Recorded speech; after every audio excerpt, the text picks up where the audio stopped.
कमजोर भेड़िया की वापसी। एक प्रेरणादायक जंगल कहानी। घने और रहस्यमयी जंगल में एक भेड़िया रहता था जिसका नाम था वीर। कभी वो अपने झुंड का सबसे तेज और समझदार सदस्य माना जाता था।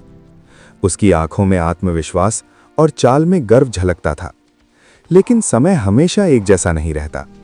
एक दिन शिकार के दौरान वीर गहरे गड्ढे में गिर गया। उसकी टांग बुरी तरह घायल हो गई। कई दिनों तक वो अकेला, भूखा और दर्द से कराहता रहा। किसी तरह वो बाहर निकला, लेकिन अब वो पहले जैसा तेज नहीं रहा था। झुंड के अन्य भेड़िए उसे देखकर फुसफुसाने लगे, अब ये हमारे काम का नहीं रहा, ये तो कमजोर हो गया है। धीरे धीरे उसे झुंड से अलग कर दिया गया। वीर अब जंगल के किनारे रहने लगा। वो छोटे छोटे शिकार पकड़ने की कोशिश करता, लेकिन अक्सर असफल रहता। कई रातें वो भूखा ही सो जाता। एक रात उसने आसमान की ओर देखा और सोचा, क्या मेरी कहानी यहीं खत्म हो जाएगी? तभी उसे अपनी मां की बात याद आई। सच्ची ताकत शरीर में नहीं, मन में होती है। उस दिन से वीर ने ठान लिया, वो हार नहीं मानेगा। अब वीर ने अपनी कमजोरी को समझदारी में बदलने का फैसला किया।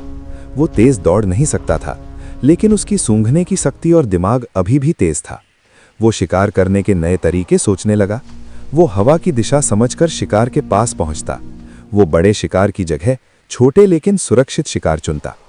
धीरे धीरे उसकी हालत सुधरने लगी। एक दिन जंगल में भयानक तूफान आया।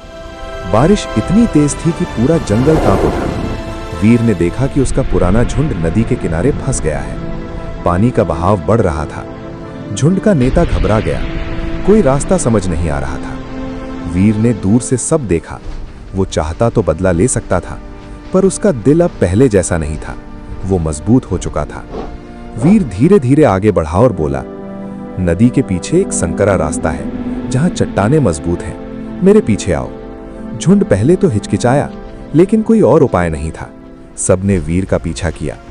उसकी समझदारी से पूरा झुंड सुरक्षित जगह पहुंच गया। नेता ने सिर झुकाकर कहा, हमने तुम्हें कमजोर समझा, लेकिन तुम सबसे मजबूत निकले। उस दिन के बाद वीर फिर से झुंड का हिस्सा बना, लेकिन इस बार वो सिर्फ तेज भेड़िया नहीं था, वो समझदार नेता था। अब कोई उसे कमजोर नहीं कहता था, क्योंकि उसने साबित कर दिया था, सच्ची ताकत मांसपेशियों में नहीं, हिम्मत और बुद्धि में होती है। और इस तरह कमजोर भेड़िया की वापसी ने पूरे जंगल को सिखा दिया कि हार के बाद की जीत ही असली जीत होती है।